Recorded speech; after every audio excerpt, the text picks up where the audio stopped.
The U.S. entertainment industry faces potential turmoil after last-minute talks between Hollywood film and TV screenwriters and the studios failed to avert a strike.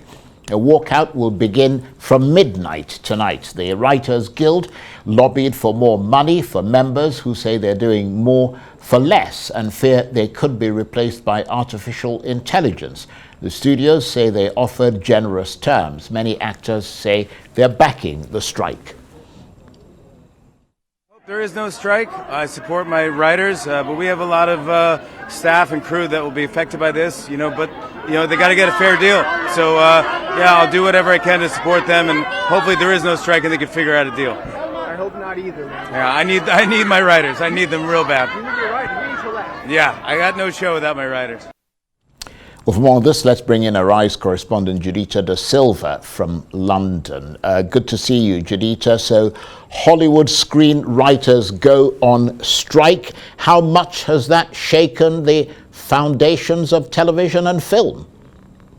It has seismically, to put it simply, because there hasn't been a strike like this in over 15 years. The last one was 2007 to 2008. The Writers Guild of America went on strike for 100 days and cost the state of California over $2.1 billion. That's with the fee. So that's how much it can affect. Why does it affect it in that way? Because writers are intrinsically linked to live television. So shows like Jimmy Kimmel and Jimmy Fallon's show and all the late night talk shows, they need what is called a writer's room. It's a team of writers that work on everything you hear the host saying.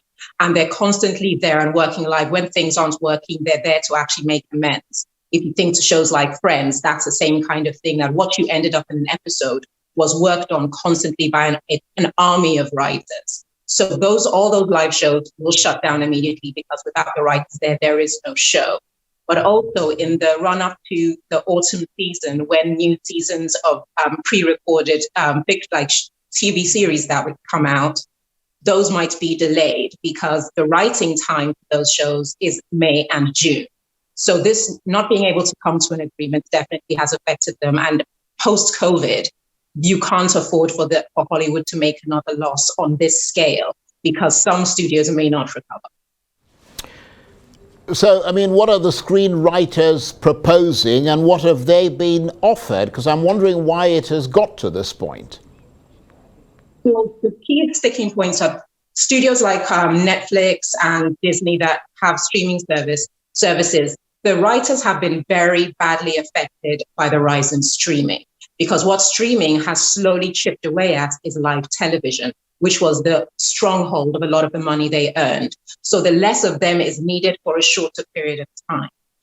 Disney and Netflix have said that they've made generous compensation offers, but what the Writers Guild of America want to assure is that they want a certain number of writers to be employed on any given production for a minimum number of days, even if they are surplus to requirement.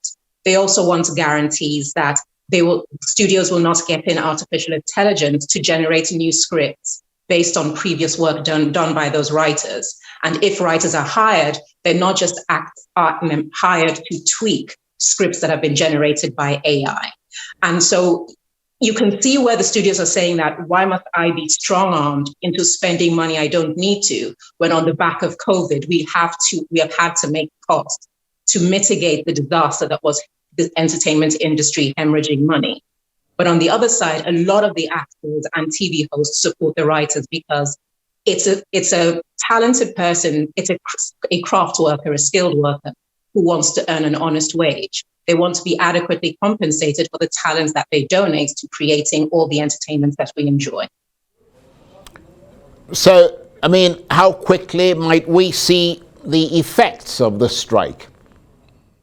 I do not know, because the problem is the studios do not have the money to spend. For example, when you look at the multi-billion-dollar merger that happened between Warner Brothers and Discovery, with the new CEO, David Zaslav, he had to cut spending because they have to plug that hole and generate profit.